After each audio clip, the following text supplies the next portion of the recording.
Welcome to the Pen Leader Podcast, where strategic leaders get straight to the topics, strengthening our awareness and sharpening our minds. The Pen Leader Podcast is produced by Roar, a production division of Mays & Associates Ltd. Find out more at www.maysassociatesltd.com. Now here is your award-winning host, Dr. Shanda Gore. And welcome to the Pen Leader Podcast. Today we're going to be talking about scaling leadership, managing growth, culture, and change. And I am so glad to have with me today Mr. Jeff Jackson, who is the President and Chief Executive Officer of WesBanco Incorporated. Mr. Jackson joined the corporation on August 15, 2022, and he has 32 years experience in various leadership capacities, including 16 years in banking. Prior to joining the corporation, Mr. Jackson held a variety of executive roles with First Horizon Corporation, including Executive Vice President and Chief Operating Officer of Regional Banking, Regional President of Florida, and Market President for Southeast Tennessee and Atlanta. Prior to his career in banking, he spent 15 years with IBM in a variety of positions. So much experience in this area and such a great leader. So welcome, Mr. Jeff Jackson. Thank you. Thanks for having me. I'm excited to be here. Excellent. So we're going to get right into it because you have gone through a number of changes and awesome growth with the bank. And I want to talk to you about the financial service industry. It's seen a rapid transformation over the last decade. From your perspective, what are the biggest shifts that leaders should be paying attention to right now? Yeah, you're absolutely right. It has gone through a big shift.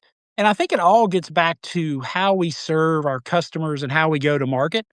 So today, with the younger generation, they're not walking into our branches at all. So we're seeing branch transactions decline, but yet we still have a great population that likes to visit the branch. So part of it is, once again, meeting our customers where they're at. For us, we're always looking to figure out the best branch strategy to serve our customers. But at the same time, where really banking's going is the digital tools. So making sure we have mobile capabilities that are on par or better than our competitors, and just making sure we're easy to do business with and that we have great people. I'll tell you this one quick story.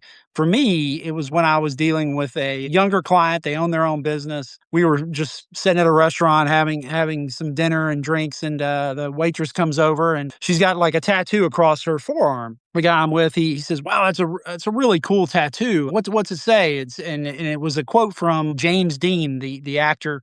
You may recall, and it said, "Live like you're going to die tomorrow, dream like you're going to live forever." And it said, hashtag James Dean, right? The famous actor. And he looked at that and he's like, "Yeah, it's really cool." He's like, "Is that the guy that makes the sausage?" So to me, obviously, Jimmy Dean. But to me, that said, hey, this younger generation, they're different. They think differently, and we have to make sure we serve them in a different capacity. So when you look across banking today, it's a big culmination of how we serve our customers. Some like to in person, some prefer mobile, some prefer over the phone. It's kind of no different in many ways of how people consume media today. Some people like watching just regular TV. Some people listen to the radio. Some people are on the internet. Some people download different apps and podcasts like yourself. So it's really the banks that are going to do the best are going to be able to serve all their customers at a top level of service. Oh, that's right on. I really focus on the fact that you need to be able to pivot and understand what your audience that you're serving and your clients that you're interacting with. Because I have a number of entrepreneurs who listen to the show, and it is always understanding the heartbeat of what is driving their why, as well as what you can serve, right? Absolutely. Absolutely. And it's constantly changing. And so to make sure we keep our pulse on that, our employees, we like to have a diverse mix of employees to make sure that we're serving all the different customer levels and seeing the trends out in the marketplace. Well, growth sounds pretty exciting. I know you've had a number of positive growth moments in the last year.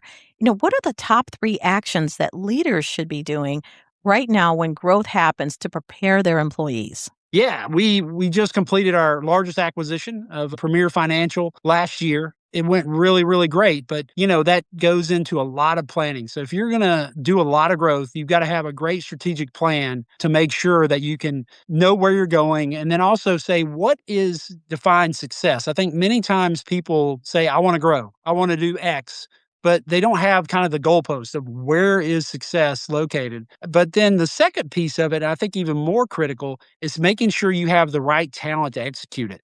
I think that's where a lot of organizations run into trouble is they want to go grow. They say, hey, we can go do this, but maybe they don't have the right talent to execute it and the right culture to make sure. Like when we did our acquisition of Premier, we wanted to make sure they were very assimilated to our culture. Obviously, we did a lot of due diligence to make sure it was a fit prior to the acquisition. Hmm. But that's actually easier work than actually making sure they assimilate to your culture. So what we did was we assigned a vast amount of leaders to buddy up with their leaders to make sure they understood how to do things, how we treated our employees, what we thought the vision looked like. And so I think the more communication, the better talented people you can get wrapped around an acquisition or growth is really going to make the big difference. I always talk about, when you look at growth, all problems really go back to leadership Hmm. and making sure you have the right leaders in the right spots and then making sure they're making the right decisions. And then the third item I would say when you're looking at growth is make sure you're flexible enough to pivot. Make sure you're flexible because there's going to be problems, there's going to be unexpected things that come up with anything. My day is usually half unexpected things that just happen to pop up. But we got to make sure we have the right talented teams to be able to handle those unexpected items and change our plan. If it's not going to work, we need to be quick on our feet to execute on a plan to make sure that we are successful. There's something said about that. I talk about it in my book, The Pin Leader Path, about being sharp and having strength of character, and then that whole straightforward with a plan. And you talked about the critical part about the pivot. Let's talk about that pivot because you have grown so fast in different regions and markets. Culture can look different in each of those locations.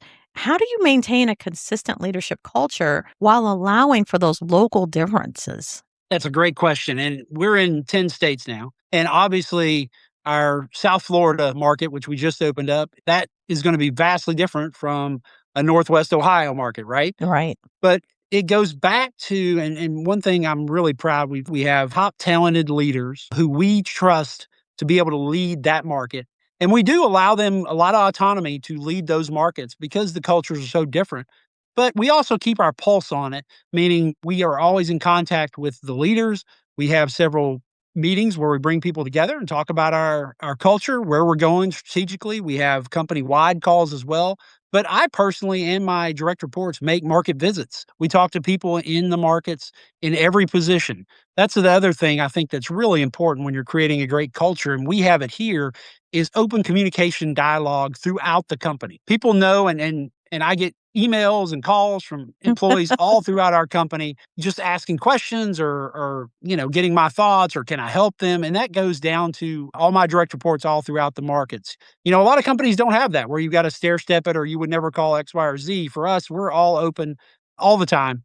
And that's what I love about our company is people feel free to call anybody in our company to get the answers or get the help or just to say hello or just give out an idea too. I think that's also critical is that open communication. You can actually breed a lot of great ideas that people down in throughout the company would have, but maybe they just don't want to bubble them up. Hmm.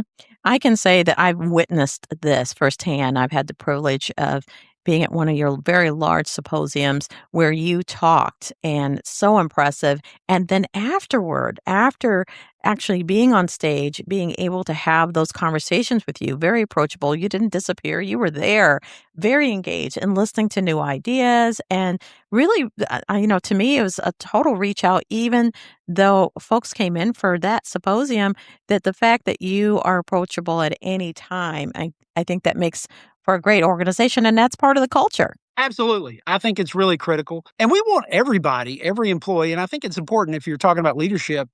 If you're a leader, you want to make sure everybody, at least in your immediate control, if not throughout your organization, feels valued, seen, heard, and understands that you are working for them to be successful. And what does that mean? That means they have opportunities to grow in their career. That means they have opportunities to make more money. And that means they have opportunities to also bring somebody with them, right? To hopefully they move to a leader and then they can basically pass it down and bring people up with them. So it's really critical. If you're going to have everybody going in the same direction, you have to have top talented leaders and employees that really just want to make sure everyone is winning. That sounds like that is across your strategy, culture, and your operations, that you really answered a lot of that by just putting those points out there. Can you talk about how you personally stay connected? Assets for the bank, I think, is it over 20 billion? Just amazing how big everything's grown so fast. How do you stay personally connected? It's a lot of work, a lot of fun work. But for me, I usually try to reach out to various leaders throughout the company weekly. So I'll pick different leaders and then I'll go another step down. And then along with that, I'll get reach outs from various people as well. And then just normal discussions during the week. I talk to almost all my direct reports multiple times a week, depending on what the issue is, and just saying, hey, what's going on? Is there anybody I need to reach out to? The other thing that I really enjoy doing, and I've really tried to ingrain this in our company, is I'll ask our leaders, hey, is there anybody I should just call and thank them? Right? Mm, And so mhm. I'll just get a list of people from my directs and different layers down and say, just give me some people just to call. And so I'll just call them out of the blue. Occasionally, I will tell you I do scare them because they think, why did you have to call on them? But I can tell you, I usually call them, just thank them for what they're doing, seeing if there's anything I can do, just asking them if, they've got any other ideas to make our company better. And so, I think it's those little things, but it's once again, I'm out and about. I travel a lot and try to get out to our various markets just to see what's going on. But I think people know that I'm very available to handle anything they need. To me, I look at it, I'm serving them. I basically, I'm at their request is to help them be successful because it helps all of us. Mhm. That's so true. There's one thing you talked about, really, a human connection that you're making there. Let's talk about the non-human side. The AI is becoming a major conversation across a number of industries. How do you see AI even reshaping that financial services, within the next 5 years? I think it's going to be really a big game changer. I think we're still in the early innings. I think and I think the whole banking industry is still trying to figure out the best uses for it and to make sure it falls within our compliance regulatory framework. But I think there's several things we're looking at today. I think you can use it to accelerate some efficiency gains, especially when it comes to manual processing, kind of in the back office space. Fraud is another one where I think people are using AI because I can tell you the fraudsters are definitely using AI. So we have to combat that with AI and other tools. And we're looking to do that. But I also think it's going to help our frontline workers, bankers as well, from the aspect of, can it help them process a credit write up? Can it help them process a transaction quicker? Can it help us serve the customer faster? Can we make decisions quicker on loan requests? So there's probably even a lot of things I don't even know it's going to impact.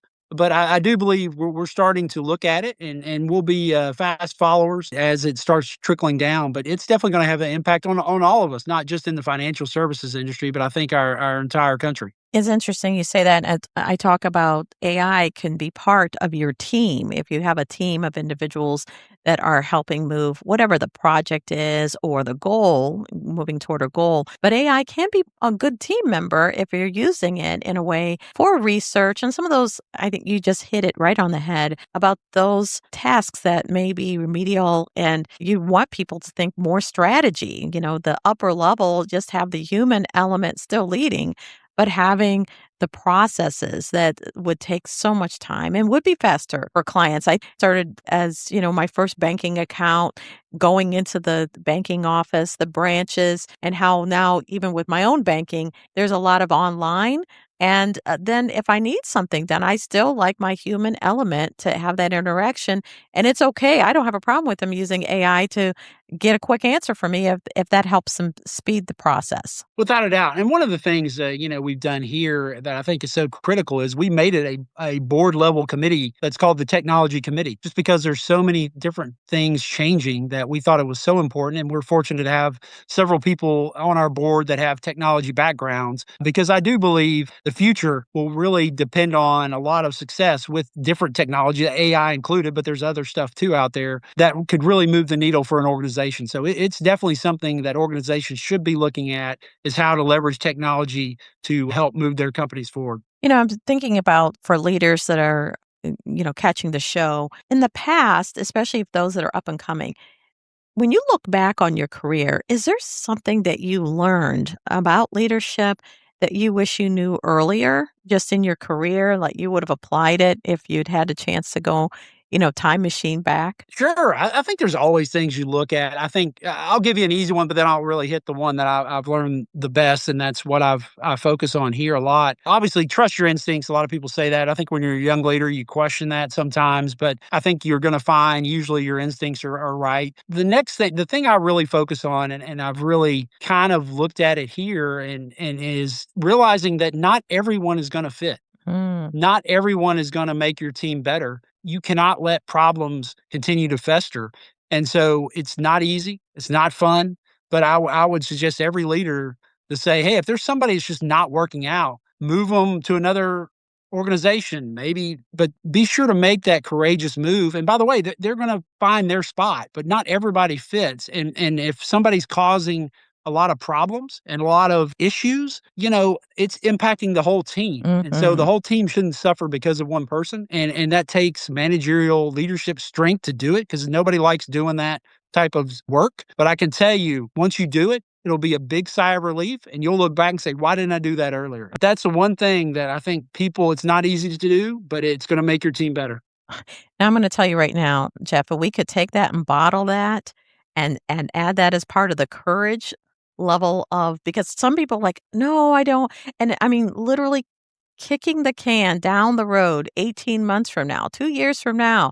And I know when I come in, I work with a lot of HR departments, and it is one of those, you can put people on PIPs, you can work them through. You gotta give them professional development, and you gotta give them a chance. It may not be the right seat on that particular bus, but, maybe it's another seat. But if it's not working and it comes down to what you just said about culture, and if it's making a horrible working environment for others around them, this isn't the right place for you. You're miserable and you're making other people miserable. Without a doubt. No, you're 100% right. Well, and the other thing that you got to think about is it may run off some of your good people. Oh, yes. It may actually make your team worse that people may say, I don't want to work with this person, so I'm going to go find a job here or there, or I want to transfer to a different department. And so it's not easy. And as being a young leader, it's very difficult to do. But once again, I can assure you, once you do it, people take a big sigh of relief and the teams are much more high performing. Yes, yes. I just got a chance to speak to some students who are getting ready to graduate from college and go out into the world for their careers. And I talk about there's jobs and then there's careers, and you really need to understand the difference between them. And then you want it to be a right fit for you too. It's values and beliefs, what the organization is expecting and that you expect from the organization. But great, I'm going to say this to my leaders out there. Great employees, exceptional leaders have choices. They don't have to stay where they're at, and they will get recruited away. Absolutely, Wow. 100%. And that's why you've got to create a culture where you want to attract and retain the best leaders. You give them the autonomy to make the decisions, you support them, and you basically say to them, how can I make you more successful? You invest in them, and the returns the company will get will be 10x. Oh, tenfold, tenfold. So now I'm going to ask you a question. This is my fun question. Everybody loves this one. What are you reading and what are you watching, especially with all the time you are traveling so much, you're doing so much. But what are you reading? What are you watching? Yeah, reading wise, Crucial Conversations. I don't know if you're familiar with Oh, that book, yeah, but that's a it's, great one. I think it's really great. It talks about, various ways to be honest and open and discuss tough issues. But, when you do that, it moves you forward. Personally, it moves the companies forward. And, I think it's easy to, as you said, kick the can down the road, avoid conflict, all those things. But I think it really gives you some ways to discuss party issues that may have been tougher for you to do prior to reading the book. So I really like that book. That's excellent. And you probably don't have time to watch anything. I watch all like just any sort of Netflix show. I watch a lot of Netflix and watching Paradise now on Hulu. Oh, Um, yeah. it's a really good show as well. But yeah, I watch if I'm watching stuff, it's late night. A couple episodes or I'll just download it for when I travel.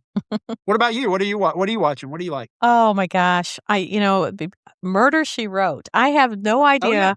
I have this Murder She Wrote, and I understand they're going to do a reboot here real soon, but Murder She Wrote, anything that has fun. I'm watching some of the classics, Jeff. Like I was watching Bewitched the other night. Oh, wow. What's interesting, and I saw this on Peacock. I don't know if you remember, I mean, this is going way back, but do you remember Nancy Drew and the Hardy Boys? They had a TV show. Yes. Yes. It's out there. I haven't watched it, but I just saw it. They have those out there. It was funny, and as a kid, I don't know if you remember this, when I was a kid, they had the Monkey Show, and that was, I think I was catching it on reruns, but I hadn't seen that in forever, so There's something said about the classics. Yeah. for sure. Excellent. Well, I can't thank you enough for coming on the show and sharing not only perspectives, but this tidbits for leaders out there, especially if they're aspiring to really go further in their career or they have a team. Even the book ideas too. If you're trying to have a crucial conversation, that book is excellent for having them.